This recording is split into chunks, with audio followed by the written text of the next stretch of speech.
Halo semua, selamat datang kembali di kelas sejarah. Pada pertemuan kali ini, Ibu ingin mengajak kalian untuk membahas salah satu momen bersejarah yang gak kalah penting dalam perjalanan bangsa Indonesia. Ada yang udah tahu apa itu? Ya, Kongres Sumpah Pemuda.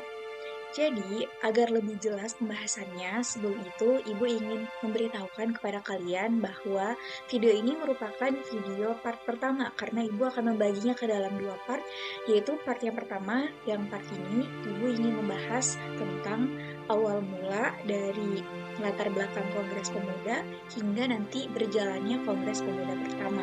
Dan nanti di video yang kedua itu mengenai Kongres Pemuda kedua dan refleksi dari Kongres Pemuda kedua.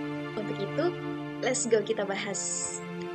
96 tahun yang lalu, sejarah mencatat momen luar biasa ketika para pemuda Indonesia bersatu untuk menyuarakan persatuan, yaitu Sumpah Pemuda, sebuah ikrar yang melampaui perbedaan, menjadi dasar perjuangan bangsa kita.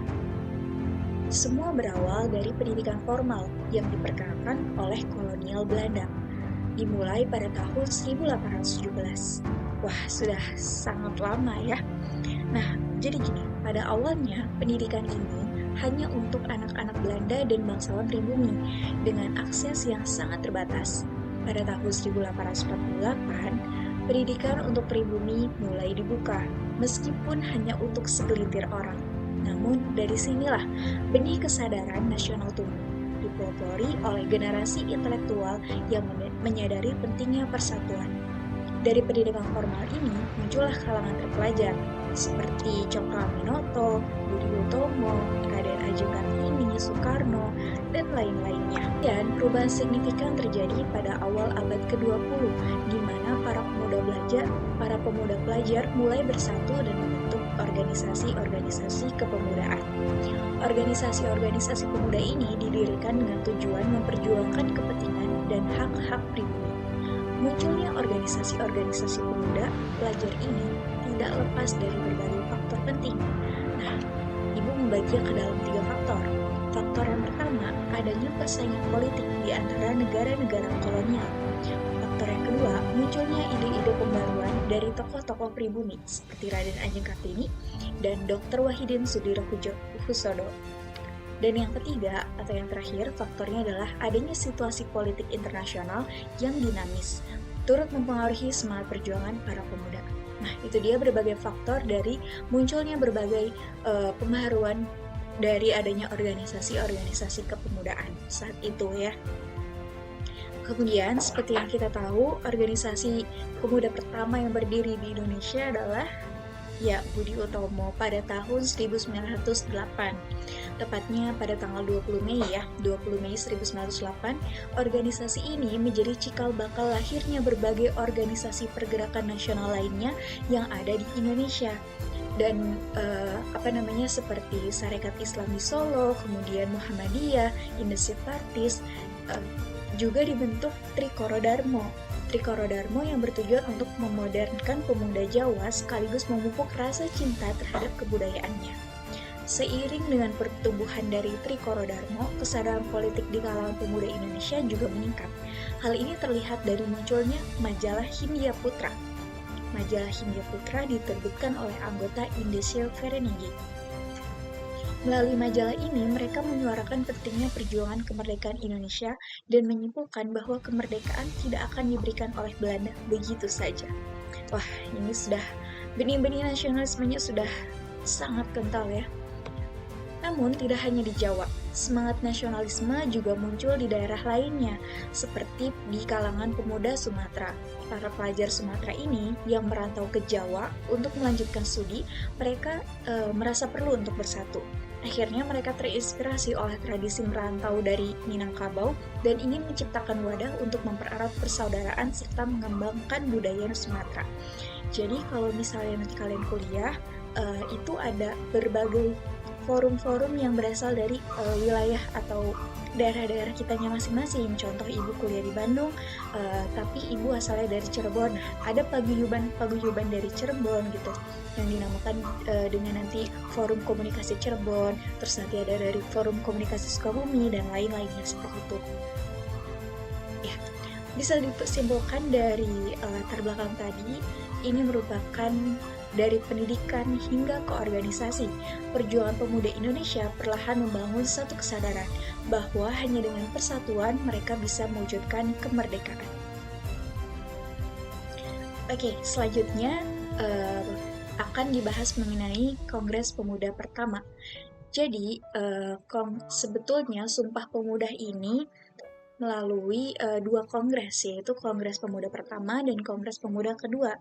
Dan Kongres Pemuda pertama ini akan dibahas pada kali ini.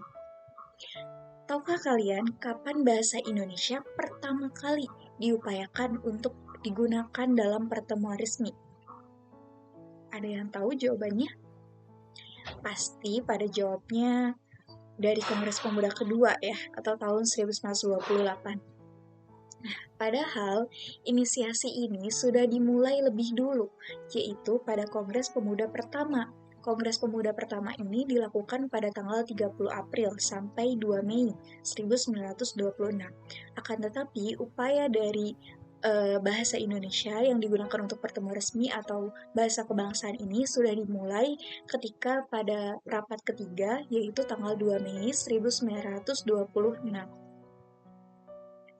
Nah, Kongres Pemuda ini berlangsung di Jakarta atas inisiatif dari Muhammad Tabrani.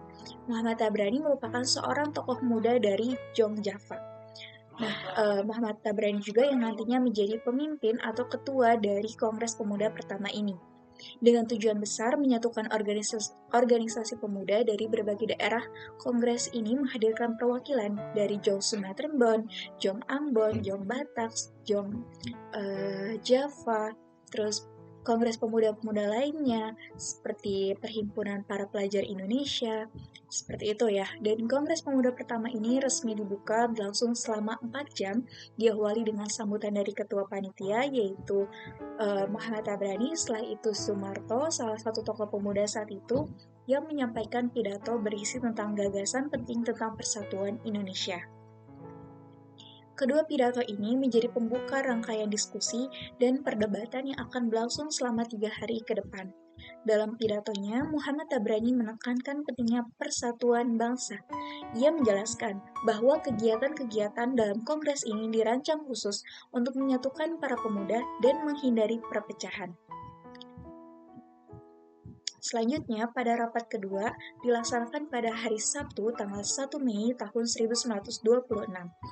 Isu utama yang diangkat adalah mengenai kedudukan wanita Indonesia. Dan ternyata usulan tentang kesetaraan gender ini ternyata sudah dimulai sejak dulu, sejak Kongres Pemuda pertama di Indonesia ini ya. Ini melalui Kongres Pemuda pertama pada saat itu.